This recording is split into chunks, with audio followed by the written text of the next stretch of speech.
česen v tem pomladanskem času najprej okopljemo oziroma razrehljamo. To je tisto prvo pravilo, ki ga moramo narediti na gredici s česnom, kajti tako preprečimo rumenjenje zunanjih listov, ki je pravzaprav največkrat posledica razbitosti tal.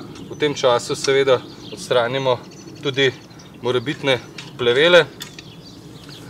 Kar se tiče česna, je zmotno mišljenje, da česen ne dognjujemo, kajti v tej začetni fazi rabi nekaj za rast. Kompost deluje dejansko prepočasi. Jaz bom uporabil kar tekoče organsko gnojilo.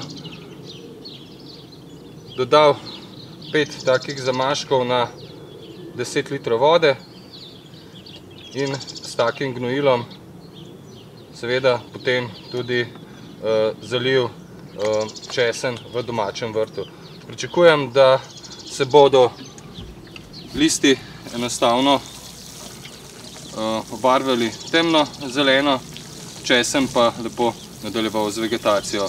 V ta vmesen prostor pa bom v sredini meseca aprila oziroma v aprilu posadil tudi rdečo peso iz sadik.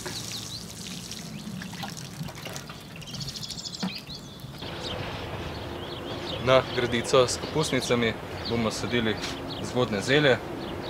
Zgodnje zelje sadimo na enako višino, kot je bila vzgojena v vrtnariji, se pravi na višino koreninske grude.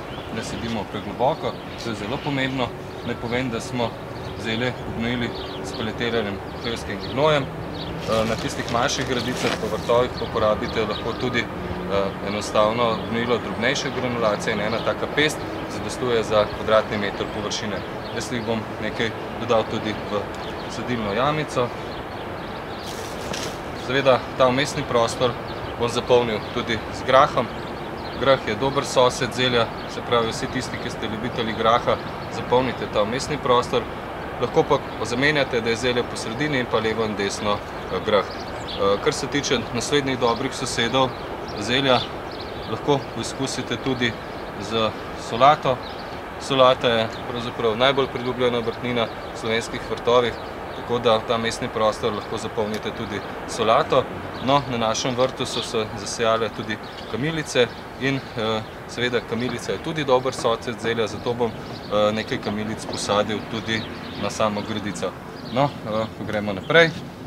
Kar se tiče sajenja drugih vrtnin, v spredju bomo sadili še cvetačo, brokoli, v ozadju gredice seveda še niso pripravljene, pa sadili česen in čebulo.